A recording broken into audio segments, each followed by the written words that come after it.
काठमाडौँ उपत्यकाको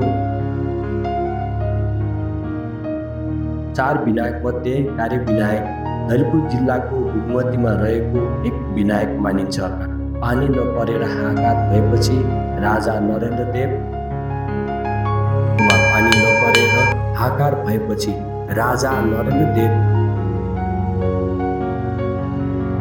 नरेन्द्रदेव तान्त्रिक बन्धुदत्त बज्राचार्य र ललित ज्यास तीनजना आछामको कामाख्यामा गएर गुरु मच्छिन्द्रनाथको दर्शन गर्न गोरखनाथ उठेपछि नागहरू मुक्त हुने भएकोले कामाख्या जाने क्रममा तान्त्रिक बन्धुदत्त बज्राचार्यले आफ्नो कार्यसिद्धि होस् तान्त्रिक विधिबाट पूजा गरेर कार्यविनायक आह्वान गरेर कार्यविनायक उत्पत्ति भएपछि यही स्थापना गरेर आफ्नो कार्यसिद्ध भएको भएर कार्यसिद्ध गर्ने गणेशको रूपमा मानिँदै आएको गणेशलाई कार्यविनायक भनिन्छ। त्यसैले हाल कुनै पनि कार्य गर्दा आफ्नो कार्यसिद्ध होस् भनेर यहाँ दर्शन गर्न आउने गर्दछ। कार्यविनायकमा मंगलबार दर्शन गर्ने भिड लाग्दछ। घोडे जात्राको दिन सुनको गणेश स्थापना गरी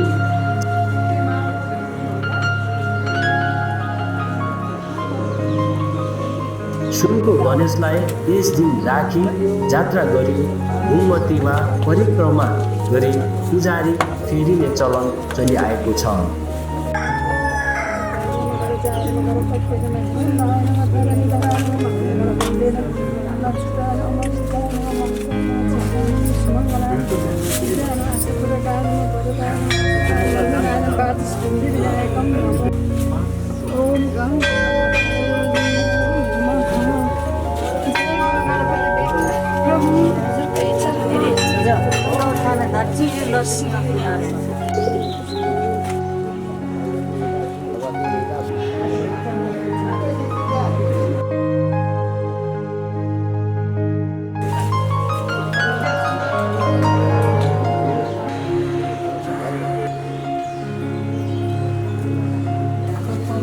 ओम महाहा हूँ हेलम्बो दरे नमो नमः सर्वसिद्धि प्रमो सिद्धि रिद्धि सिद्धि प्रभा चिंताति सदुपे शिंद्र वश्य भुजो नागे स्पष्ट मनमर तस्मै दे जय लक्ष्मी नारायण कार्य विनायक कार्य सिद्धि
1700 वर्ष अगाडि हाम्रो यो नेपाल मण्डलमा अति नै हजुरको हाहाकारी र हजुरको एकदमै कष्टकर जीवन थियो।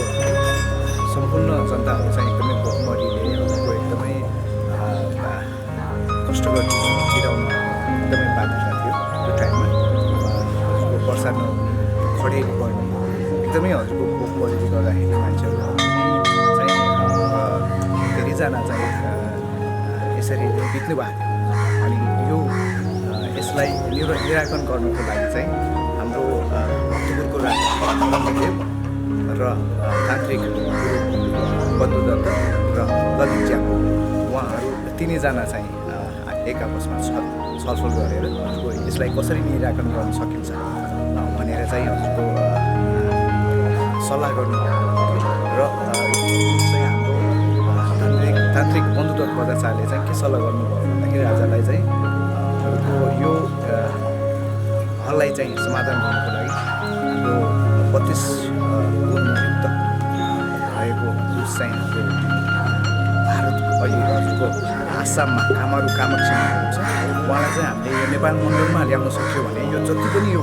खडेरी परेको अनावृष्टि अकाल त्योहरूको यो चाहिँ निवारण हुन्छ भनेर भन्नुभएको थियो हजुर। त्यसरी त्यो अनुरूप चाहिँ हजुरको सरसल्लाह गर्दाखेरि अनि तिनैजना चाहिँ हजुरको ललित च्यापु गुरु बन्धुदत्त र नरेन्द्रले तिनैजना चाहिँ हजुरको यहाँबाट ठ्याक्कै प्रस्थान गर्नुभयो हुँदाखेरि यहाँ कालीविनायकमा चाहिँ घना जङ्गल थियो। त्यो टाइममा हजुरको घना जङ्गलमा चाहिँ उहाँहरूले यहाँबाट जाने क्रममा चाहिँ साधना गरेको तान्त्रिक विधिबाट साधना गरेर चाहिँ कालीविनायकलाई चाहिँ आह्वान गर्नुभएको थियो। आह्वान गर्दाखेरि चाहिँ तान्त्रिक विधिबाट सबै विधि पुऱ्याएर आह्वान गरेर स्वयं भगवान नै उत्पत्ति हुनुभएको। यो कार्य चाहिँ सफल होस् अनि भगवान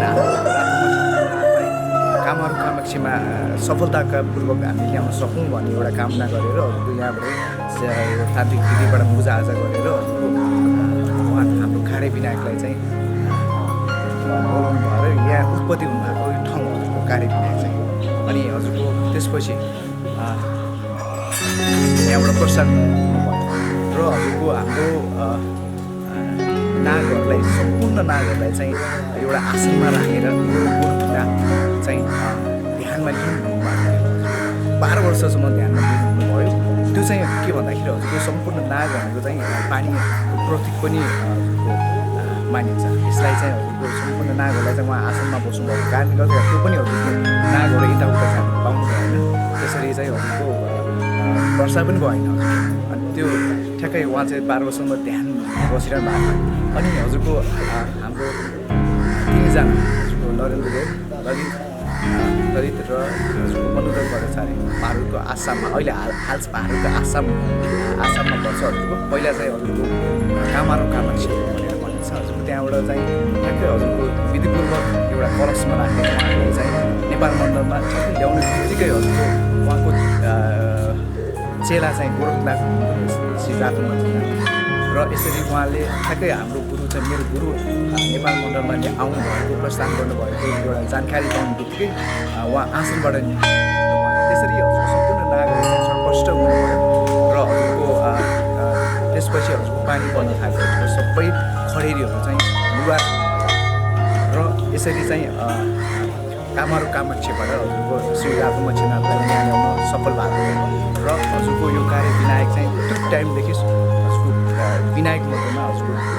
कार्यको लागि चाहिँ सफल मानिने विनायक भनेर पनि हजुरको अहिलेसम्म चाहिँ चलन छ। हजुर आफ्नो कार्यको लागि चाहिँ सफलताको लागि स्टार्ट गर्दै हुनुहुन्छ भने या विघ्न बाधा छ भने चाहिँ हजुरको कालीविनायकमा चाहिँ आएर पूजाआजा आफ्नो भाकल गर्नुहुन्छ। यसरी नै चाहिँ अहिलेसम्म हजुरको दिनानुदिन भक्तजनहरू चाहिँ सम्पूर्ण इच्छाहरू कामको प्रति जति पनि छ हजुरको सबै पुरा भएर मनोकामना पुरा भएर चाहिँ यो कालीविनायक या सिद्धिविनायक पनि यसरी भनिन्छ। यसरी चाहिँ प्रचार प्रसार भएको छ। जात्रा चाहिँ हजुरको यो घोडे जात्रामा विशेष चाहिँ मूल गणेश चाहिँ हाम्रो मूल गणेश एक दिन चाहिँ हामी घोडे जात्राको 5 तारिकको भोलिपल्ट चाहिँ घोडे जात्राको दिनमा हजुरको यहाँ चाहिँ विशेष रूपमा चाहिँ हजुरको जात्रा नै हुन्छ। जात्रा भगवान्लाई चाहिँ हामी घरबाट एक दिनको लागि हामी यता राख्छौँ, यता गरेर पूजाआजा गरेर सम्पूर्ण भक्तजनहरूलाई चाहिँ दर्शन गर्नु भएर यहाँबाट हजुरको मन्दिरबाट चाहिँ हाम्रो बेलुकातिर चाहिँ हजुरको यो भगवती परिक्रमा गरिन्छ। सम्पूर्ण चाहिँ उहाँको दर्शन गराउनुहुन्छ। त्यो चाहिँ बजारको विशेष दिन चाहिँ हाम्रो पूजाआजा विशेष हुन्छ त्यो टाइम। अनि साथै हजुरको यो मङ्गलबार पनि विशेष हुन्छ, किन भन्दाखेरि स्वयं बुधबारको पनि गणेश स्वयं विधिवत नै हुनुहुन्छ र साथसाथै हजुरको यो चाँदको गणेश भनेर हामीले एक दिन चाहिँ घरबाट पूजाआजा गरेर सम्पूर्ण विधि पुऱ्याएर अनि मङ्गलबार चाहिँ हामी यहाँ चाहिँ एक दिनको लागि प्रतिस्थापना गर्छौँ। त्यो मङ्गलबार चाहिँ त्यो पनि विशेष हुन्छ। त्यो दिन चाहिँ पालो चाहिँ यस्तो छ, हजुरको पालो चाहिँ हाम्रो 9 खलक पालो छ। हजुरको 9 खलकमा पनि 9 खलकमा अब पालो हुन्छ। वर्षपछि चाहिँ एक वर्ष एकै खलक दिनुहुन्छ र त्यसमा चाहिँ घोडा जात्राको दिन चाहिँ पूजाआजा गरेर सबै जात्रा गरेर सम्पन्न भएर हजुरको भोलिपल्ट चाहिँ 9 खलकमा चाहिँ रोटेसन हुन्छ। हामी चाहिँ कार्यविनायक हजुरको यो समिति अनि हजुरको यो सङ्घ नै छ, कार्यविनायक 9 पुजारी सङ्घ भनेर। हामी कार्यविनायकको पुजारीहरू नै यहाँको आबद्ध छौँ र यहाँ कार्यविनायकमा जति पनि अब संरचनादेखि लिएर हजुरको सरसफाइदेखि लिएर हजुरको व्यवस्थापनदेखि लिएर सबै चाहिँ हाम्रो 9 पुजारी सङ्घले नै हजुरको हामी व्यवस्थापन गर्छौँ।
एकदमै टेन्डर बल पुऱ्यायो वाला जिसका